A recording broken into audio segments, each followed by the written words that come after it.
क्या हमारा देश बिना स्कूल के ही, बिना शिक्षक के ही बनेगा विश्व गुरु? क्या हम इस तरह से बन पाएंगे? संभव है? और क्या जो छात्र नौकरी मांगे तो उन्हें लाठी मिलेगा? इसी सवाल को लेकर के आज हम आपके बीच आए। सोचिए, जब इस देश में स्कूल से ज्यादा चर्चा मंदिर और मस्जिद पर हो, हिंदू मुसलमान पर हो, तो क्या आपके बच्चों के भविष्य के साथ खिलवाड़ नहीं हो रहा है? कांग्रेस की राष्ट्रीय प्रवक्ता सुप्रिया सुले ने ये एक वीडियो बनाया है और वीडियो बना करके देश को संदेश दिया है कि क्या हम ऐसे बनेंगे विश्व गुरु? अब सोचिए कि जिस देश में 94,000 से ज्यादा स्कूल पर ताले लगा दिए जाए, 2014 के बाद का यह आंकड़ा है, 11 सालों में 94,000 स्कूलों में ताले लग गए। और जो सरकार ये दावा करती है कि पूरे देश में इलेक्ट्रिसिटी पहुंच गई, बिजली पहुंच गई है, उस देश में ये नौबत हो कि लाखों स्कूल में अब तक बिजली के कनेक्शन नहीं है, पंखे नहीं है, लाइट नहीं है और लड़कियों के लिए टॉयलेट नहीं है। जरा सुनिए सुप्रिया सुले। दिन रात सोते जागते उठते बैठते चलते फिरते आपको विकसित भारत की बात बताई जाती है। तो विकसित भारत कैसे बनेगा और उसके लिए दो सबसे ज्यादा जरूरी चीजें क्या हैं? अच्छी शिक्षा और अच्छी स्वास्थ्य व्यवस्था। लेकिन ये फर्जी डिग्री वाले शिक्षा का महत्व नहीं समझते हैं और इसीलिए इनके राज्य में शिक्षा व्यवस्था बदहाल हो चुकी है। कुछ आंकड़े सुनिएगा। आज इस देश में 1,19,000 से ज्यादा ऐसे सरकारी स्कूल हैं जहां पर बिजली का कनेक्शन नहीं है, न पंखा है, न लाइट है और उसके बिना बच्चे जाड़ा गर्मी बरसात पढ़ने को मजबूर हैं। 99,000 के आसपास ऐसे स्कूल्स हैं जहां पर लड़कियों के लिए टॉयलेट नहीं है अलग से। तो जब लड़कियां बड़ी हो जाती हैं, उनको प्रिवेसी चाहिए, पीरियड्स होने लगते हैं, तो वो टॉयलेट कहां जाए? वो स्कूल आना छोड़ देती हैं। 61,000 से ज्यादा ऐसे स्कूल हैं जहां पर लड़कियों के लिए तो छोड़िए, लड़कों के लिए भी एक भी टॉयलेट नहीं है, एक भी टॉयलेट ही नहीं है स्कूल में। 14,505 से ज्यादा ऐसे सरकारी स्कूल हैं जहां पर पीने वाले पानी की व्यवस्था नहीं है। तो बच्चे स्कूल तो पहुंच गए किसी तरह से पढ़ने, अब वो पानी कहां पिएंगे ये उनके ऊपर छोड़ दिया जाता है। अरे यही नहीं, 1,04,000 से ज्यादा ऐसे सरकारी स्कूल हैं जहां पर पूरे स्कूल में सिर्फ एक टीचर है, इर्रिस्पेक्टिव कितने क्लासेस हो। क्या आप ये जानते हैं कि 2014 के बाद से अभी तक 94,000 से ज्यादा सरकारी स्कूल बंद हो गए हैं? क्या आप ये जानते हैं कि 2005 में सरकारी स्कूल में एनरोलमेंट रेट 71% होता था, जो 2025 में घटकर करीब करीब 49% रह गया है? लेकिन मोदी जी इन सब बातों पे चर्चा क्यों करेंगे? आप मजबूर होकर इस खस्ता हाल व्यवस्था को देखकर अपने बच्चों को प्राइवेट स्कूल भेजने को मजबूर हैं, जहां पर वो मनमानी फीस लेते हैं, हर तरह के पैसे की उगाही होती है और अगर आप पैसा ना दे पाइए तो आपको किस तरह से बेइज्जत किया जाता है, ये वीडियो तो तमाम आते रहते हैं। पर मोदी जी ये शिक्षा पर चर्चा करके अपना वक्त क्यों बर्बाद करेंगे? उनको कौन सा आपके बच्चों के भविष्य को संवार कर चुनाव जीतना है? उनको तो हिंदू मुसलमान करना है और उनकी जेब में चुनाव आयोग है, वो जहां चाहे वहां का चुनाव जीत सकते हैं, मैनिपुलेट कर सकते हैं। तो वो अपना टाइम क्यों बर्बाद करेंगे? और बीजेपी वालों क्यों परेशान होंगे शिक्षा व्यवस्था खराब होने से?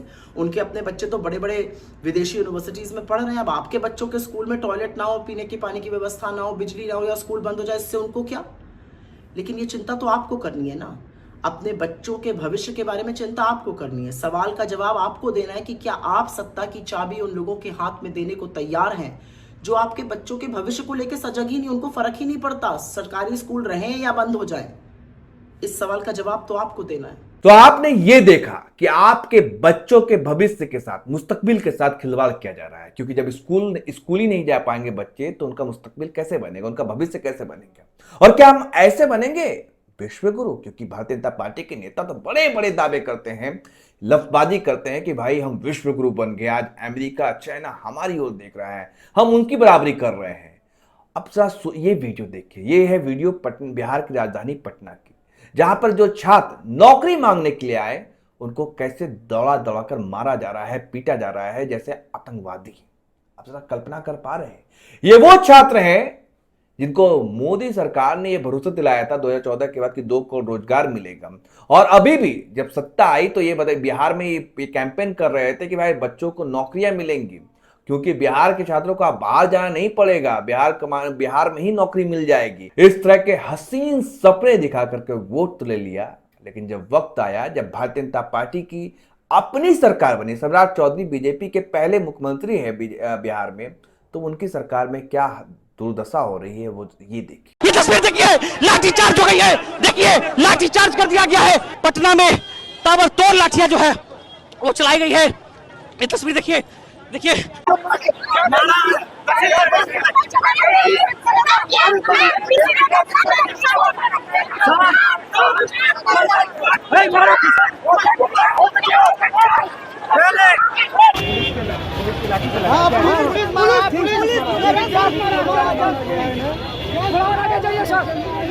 यहाँ पर किस तरीके से मारा जा रहा है और देखिए पुलिस का एक्शन, पुलिस का लाठीचार्ज।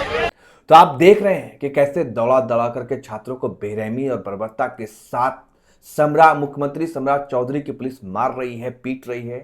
क्या ये न्याय है या अन्याय है? और आप सोचिए क्यों आपके बच्चों की ये चिंता करें, फिक्र करें, क्योंकि इन्हें पता है कि जब चुनाव आएगा तो हिंदू मुसलमान हो जाएगा, घुसपैठिए का मुद्दा बना दिया जाएगा, मंदिर मस्जिद का मुद्दा बना दिया जाएगा, फिर क्यों स्कूल, यूनिवर्सिटी और नौकरी पर बात होगी? क्योंकि आप चाहते नहीं है कि आपके मुद्दे पर बात हो, रोजमर्रा की जिंदगी पर बात हो।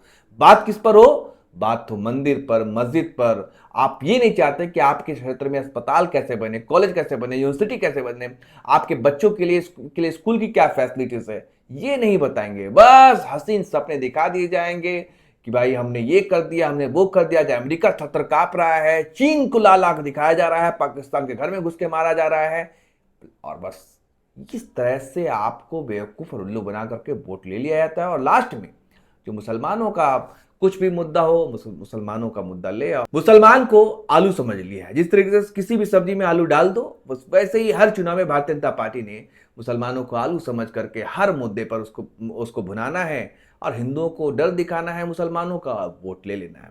लेकिन असल मुद्दे छिप जाते हैं आपके बच्चों के स्कूल के लिए, आपके बच्चों के कॉलेज के लिए, आपके बच्चों के जॉब के लिए और सही अस्पताल के लिए। सोचिए क्या हम इस तरह से बन पाएंगे विश्वगुरु? आपको क्या लगता है? कमेंट कर हमें जरूर बताएं। धन्यवाद।